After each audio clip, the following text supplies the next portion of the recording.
What is going on, everyone? My name is Andy. Welcome back to another FPL video. In this one, it's team selection ahead of Game Week 37. You guessed it, the penultimate team selection video of the season. I'm going to go through my Game Week 37 squad in a minute. I'm probably going to free hit, so it will be looking at the latest draft, what players I'm thinking of changing, all that good stuff. Let's start with Game Week 36, and obviously this will then be the team that I have in Game Week 38 once I've once the free hit is gone. So I still don't own Son or Kane. That is going to be a problem in Game Week 38 when they play against Norwich. I'm not going to go through in too much detail what the plan is now, but that is something I'm thinking about for Game Week 38. But 36 wasn't great. 84 points with a 4-point hit. That meant it was 80 points total. And my rank doubled. I went from 15,420th to just outside the top 32k, which isn't great. I think you've got to look at these in like the bigger picture. If I finished in the top 32,000 or just inside the top 30,000 by the end of the season, that's not a bad. It's not a bad rank at all, especially given the amount of people that are playing these days, all the knowledge that people have, how engaged FPL managers are and stuff like that. But it's just how it happens. So if you go from 50k to 32k, you feel pretty good, right? Nice green arrow to end the season. When you go from 15k to 32k, it doesn't feel quite as good. And obviously no Kane, no Son, who got like 20 points, absolutely ridiculous again. I got away with it for like 2 weeks, and then since then he's just absolutely continued to smash it. And obviously Kevin De Bruyne did really well. A lot of people had him. People free hit, people bench boost this week as well. So overall I fell behind. It was not a good week for me at all. It's another week though where my transfers were net positive. So I went for Nketiah and Ederson. I had Sarr in there and Chris Wood. And obviously I benched Broyer and Weghorst. So none of those players got points. And I chose Nketiah and Ederson over Richarlison and Schmeichel because of the free hit in 37. So I have gained points. Same as the week before when I sold Havertz to Foden for a hit, right? That did pretty well as well. But that week, I didn't get Son. He smashed it. This week, I didn't get Son or De Bruyne again, and they smashed it. I'm not saying I could have easily got them. I'd have had to take lots of hits. I never really considered it, in all honesty. But it just goes to show you can get your transfers right, but people make bigger and better transfers, and they just do even better. So overall, it was a poor week. I think I benched Kulusevski in the end. Okay, he outscored Robertson, he outscored Rafinha, but he didn't get any attacking returns. I feel like with Rafinha, fair enough, people thought he was a bad pick. That's completely, obviously, your opinion. I respect that. I think to get 2 red cards, 1 in each game, and then to get moved to wing back, like it was a disaster. Leeds were pretty poor. I tell you right now, if it's between Rafinha and Kulusevski in Game Week 38, unless I get a last minute nostalgia hit, I will play Kulusevski. I still stand by the fact I think that was a reasonable decision to bench Kulusevski this week, and I didn't get heavily punished for it, so I was maybe a little bit lucky. But yeah, a red card in each of the Leeds games, having to play with 10 men, they just didn't stand a chance. So that was pretty poor. I was disappointed with that. And obviously Salah blanked again, didn't even start in one game. Who knows if he's even going to start in Game Week 37. Let's take a look at the draft, but before that, we're going to talk about SPitch. So big shout out to SPitch for sponsoring today's video. If you haven't checked it out already, there is a handy QR code on screen that you can just scan, or a link in the description below to get it downloaded, sign up and play. It's weekly fantasy football. There's no double game weeks or anything like that. So if you're looking at Game Week 37 and FPL thinking, I don't want those rubbish players from Everton or Aston Villa or anything like that, you don't have to, because it's all single game weeks here, which I'll show you in a second with my team. You do need to be 18 or over. There are paid for games as well, so check out the links to begambleaware.org in the link in the description below. There are some free games to play as well. One thing before we get on to that, right at the bottom you can click on communities, and I have my own Let's Talk FPL community. Below the link in the description to download the game or download the app, there is a link to join the community as well. Make sure you do that, because whoever gets the most points this week will get a €50 voucher. And big shout out to Mr. or Mrs. C. Bingham, who got the highest score last week. I nearly won myself. I came 6th. But yeah, I got beaten by like 600 points, so I didn't do that well. So there'll be another competition this week, and all you have to do is when you're on the lobby in the Premier League section, just click the top left, that's the free game, and you can just pick your team. So because it's only based on one game, I haven't gone for a lot of double game weekers. I've got Ings, I've got Gordon, otherwise Son and Kane up front against Burnley. I've also gone for Lloris, Emerson Royale and Sessegnon in defence. There's no limit on the amount of players you can have, so I've gone all in, a little bit different. Kulusevski's in there as well. If Burnley beat Spurs, I'm kind of screwed, but I'm willing to take the risk. So I just choose my captain. I'm going to choose Harry Kane, confirm that, and then just join for free, and hopefully I'll get the 50 quid voucher. If I don't, hopefully one of you win instead. So if you want to download it, link in the description below. You can also click on the QR code on screen as well, and make sure you join my community. Again, link in the description below, just below the one to download the app. So I still haven't actually activated the free hit chip yet. I'm not really sure why. I've only got one double game weeker and it's Veghorst, so I absolutely need to use it. Just for whatever reason, I'm not activated yet, but I have been thinking a lot about the draft. So this is where I'm at. A lot of this is going to be similar to the video I did on Monday, but I really want to talk about the positions where I'm not quite sure and I could do something a little bit different. So again, Luca Dean and Matt Cash have pretty much been in every draft that I've done. And again, I talked about on Monday those kind of domino effects, that if I decided to go for double Villa attack, so it could be Watkins and Ings if Watkins is fit, it could be Ings and Coutinho if I wanted to go for a midfielder as well, I'm perfectly okay to drop Cash or Luca Dean, but it's who do you put in there instead, right? I think from double game week defences, I only really like Everton and Villa because of their back-to-back home games. I think Burnley fixtures are pretty tough. Leicester obviously have to play Chelsea as well. And I just think, and again, Crystal Palace, it's 2 away games as well. So I think really for defenders with double game weeks, it's only Villa and Everton defenders I want. So if I took out Luca Dean or Cash to put in someone like Mykolenko and go for double Everton defence, which I do think is worse than Villa, but I don't think it's awful at all. It means I've got to take out an Everton attacker, right, and put in maybe a single game week attacker in instead, which might not be a bad choice, but it's those kind of thoughts. Once you move one piece on a free hit, the rest have to start moving as well. So I'm quite sure, not 100% sure, maybe 95%, that I'm probably going to have Cash and Luca Dean. And Pickford in goal. I think if I've got a Everton slot that's not used by a defender, Pickford will be my goalkeeper. I don't see any reason why I would go with anyone else. Again, Martinez would mean I couldn't have a Villa attacker. I've got Trent in there. I'm worried, right? Because he's got rested recently. Robertson then got rested. There's nothing to say that Trent won't get rested as well. I think it's unlikely, right? I would agree with anyone that says it's unlikely. He's had a rest now. He doesn't need another one. And obviously, I will keep an eye on what happens in the FA Cup final to see how many minutes he plays and stuff like that. And I don't, like, some people think that Klopp is kind of just giving the league away, like he knows it's lost, and like we all know that Man City are pretty much going to win the league, but I don't think Klopp can give up because weird things can happen in football. So I do think that Trent plays, and as single game week defenders go, he would be the best one if he starts. But if there's any doubts in my mind about him starting, I'm probably not going to go with him. The follow-up question will be, well, who are you going to go for instead? It could be Robertson, but again, I might have similar doubts around Trent. Would he really get benched twice in a row in the league? Probably not, but right now I'm very indecisive about minutes for certain players. Could go for Cancelo, but if Laporte is out, that is a very makeshift defence compared to what they've had. You've gone from like Walker, Diaz. Well, I know Walker's been injured recently, but Walker, Diaz, Laporte, and Cancelo is probably the first choice back four. And now suddenly you've only got one of those players in. That would question whether I should really go for Cancelo. And I think West Ham are the kind of team that could score against Man City as well. I don't think they'll win the game, but Bowen and Antonio, they can score against Man City, especially with a weakened defence like that. So, yeah, I think that Trent spot is tricky. I think one thing I could do is move to Mykolenko and change the goalkeeper, and that is something I'm considering, but I'll show you that draft when I've gone through this one. So as you can see, I'm moving to a 3-4-3 on the free hit, which is quite funny because recent weeks I've been really trying to get to 4-5-1 or 5-4-1, just one striker. But I think it's different this week because from Villa and Everton, arguably their best players for the free hit are both forwards. So I'll come on to them in a minute. I want to talk about the midfield because I know Kevin De Bruyne is going to be a real sticking point for people. So please listen to what I say about him.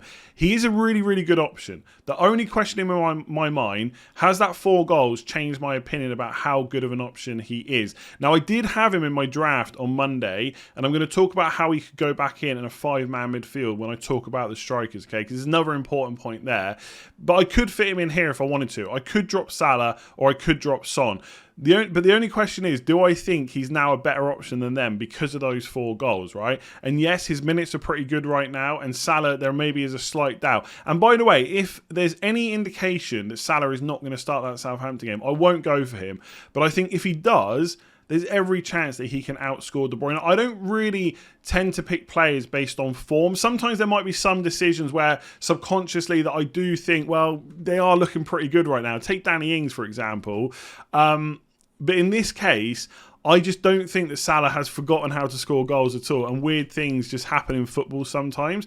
So if Salah's going to play like 80 to 90 minutes, I do think he's a better option than De Bruyne this week. And I already thought that Son was a better option this week, and that has not changed just because Son only got 20 points and De Bruyne got 30 points. So that's all there is to it. It reminds me a little bit, right? When you create content and you get lots and lots of comments on these subjects, these things stick in your mind.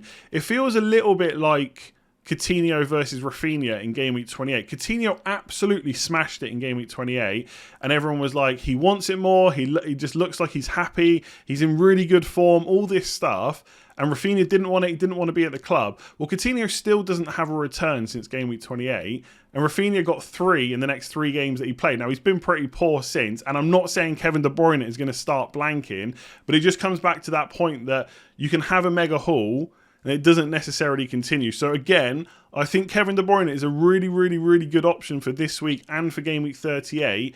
I just question whether he's better than Salah or Son, because on paper that Southampton game looks pretty good. But I'm saying that after Man City have just scored back-to-back 5-goal hauls. So I could be completely wrong. Kevin De Bruyne might still find a way into the team, but right now I'm on a 3-4-3, and he's not there. He's not there. I could do Salah to De Bruyne, we'll see. Gordon's an enabler, pretty much. I mean, there is a little bit of money left over with his team, but he is basically an enabler. I haven't put any players on the bench because essentially I'll just go as cheap as I need to go to get the best 11, so I'm not going to worry about going into great detail about that. And I just think Zaha is the talisman at Palace. He's on penalties. He's going to play 2 back-to-back 90 minutes almost certainly. I know I've got defenders from Everton and Villa, but I've got to hedge my bets a little bit, and I think Zaha is just a great option there. Okay, so we'll add in the forwards, right? Please listen to what I'm about to say, specifically about Jamie Vardy, okay? So he's got Watford away and Chelsea away. Do I think he definitely gets 2 starts? Probably not. His place in the team specifically relies on me knowing that he's going to start on Sunday, right? And if we don't know, I don't think I will take the risk. And I will probably move him to Harry Kane or Kevin De Bruyne and just play 3-5-2 or just stick there with a 3-4-3 with Harry Kane. And again, Kane versus De Bruyne is pretty tricky because I think obviously De Bruyne looks great right now, and West Ham away, it might not be the worst time to play them, but I do think they will make it difficult for City, whereas I think Spurs versus Burnley is just a better bet. And I think a lot of people are going to have one of Son or Kane, but I think there's a lot of people that still don't have both. And even if they do have both, they're probably thinking about moving one of them to De Bruyne anyway. So I see Son and Kane as a pretty nice differential. So I think that's what I will probably do. If I don't know that Vardy is starting against Watford, I will probably move to Kane and not De Bruyne. But I'm not promising I won't change this team by the time the deadline comes on Sunday. You'll see on the deadline stream anyway. So that's why Vardy's in there, because I think he's just a huge differential. Watford is a great game, and if he starts that one, he might not start Chelsea, but he'll probably get some minutes. And I think I'd be willing to take that risk just for a differential. Again, I'm 32k at this point. If I finish outside the top 50k, is it really that much of a disaster? Probably not. So that is kind of, and I'm thinking, okay, the free hit is a differential in itself, but if I can get some proper good differentials at the same time, I'm willing to do that. We have to wait.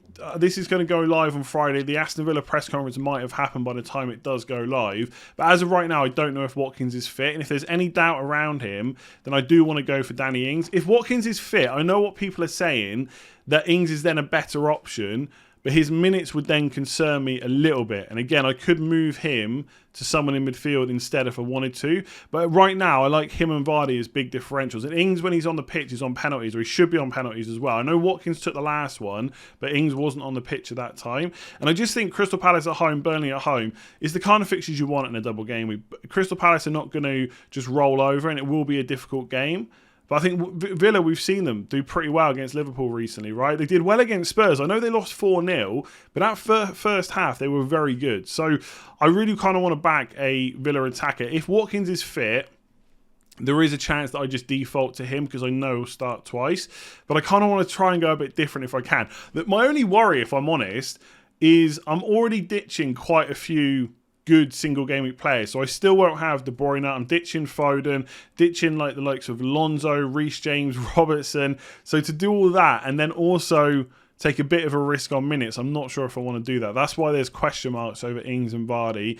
Richarlison's in. he will be in my free hit team unless he's injured, and he pretty much will be my captain. If I knew Vardy was going to start twice, I'd be tempted to switch. And I know people are a little bit frustrated with Richarlison from the Game Week 36 double, but we all said at the time, this is the better double game week, right? 2 home games, Brentford at home, there could be goals in that one. Again, Crystal Palace are not going to roll over, but you could see Everton scoring. I guess the only doubt is, Everton don't score a huge amount of goals necessarily. And so if they do, you've got to really hope that Richarlison is involved and preferably Gordon as well. But I think he's in. I think he's one of the best options this week. If I wasn't on a free hit, I would probably look to buy him. So he'll probably be my captain. So that's what the draft looks like right now. Let's take a look at a little bit of a different version. Okay, so this is a little bit of a different one that I came up with. Now, the big thing here is selling Trent Alexander-Arnold. Now, again, I don't really want to go into this week without him, but if I do have any doubts over his minutes, I would be tempted to just take the punt and put Mykolenko in instead. It gets me an extra double game week player as well. I still have the Everton defence covered, and I do think he is probably the most attacking defender that's likely to play twice as well. You've got Coleman on the other side as well, of course. I mean, Mina would be a nice differential, but I just can't trust his fitness right now. So he goes in, but because I've still got Gordon and Richarlison, I've got to take out Pickford if I want to do that. So I probably would go for another double game week keeper. And then it gets pretty tricky because I can't put Martinez in either. Then it's really Schmeichel versus Pope, and I would probably just take the fact that Schmeichel is playing Watford away and just use that as an excuse to put him in. I know Chelsea away is difficult, but you would obviously just hope for some save points there and maybe a miraculous clean sheet, which I don't think would happen, but who knows, stranger things have happened.